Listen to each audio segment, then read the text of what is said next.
Alors l'héritage d'Emmanuel Macron en vue de la présidentielle de 2027, il est compliqué à définir. D'abord parce que ces deux quinquennats ont été très percutés par des crises qui l'ont conduit à prendre des décisions.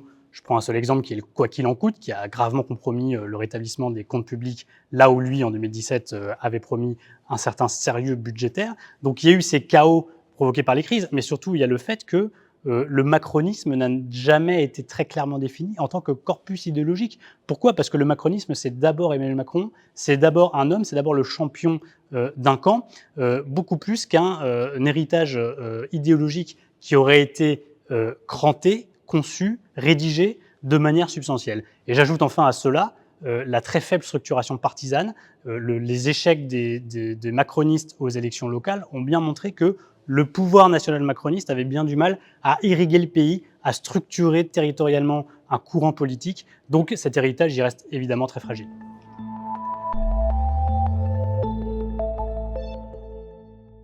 Alors en vue de l'élection présidentielle de 2027, je dirais que nous avons un espace central qui est en chantier. Emmanuel Macron n'a pas le droit de se représenter, en tout cas pas en 2027. Il pourra revenir en 2032 si l'envie lui prend.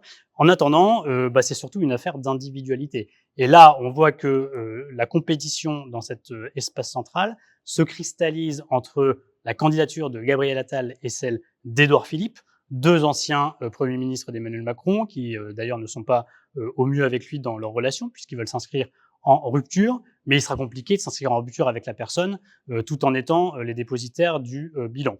Donc pour l'instant, on a cette bataille qui se structure sur un espace politique qui quand même est en voie d'attrition, parce que entre la majorité absolue très large de 2017 et l'absence de toute majorité après la dissolution de 2024, on voit que ce bloc central, il se réduit et qu'il est pris en étau entre deux puissants blocs politiques, la gauche plus ou moins unie d'un côté, et puis le Rassemblement national et ses alliés de l'autre. Donc tout dépend de la façon dont, dans cet espace politique borné, réduit, se mène la course de fond entre Gabriel Attal et Édouard Philippe, et notamment la façon dont ils arrivent chacun à singulariser leur candidature, y compris avec les programmes qu'ils pourront présenter aux Français.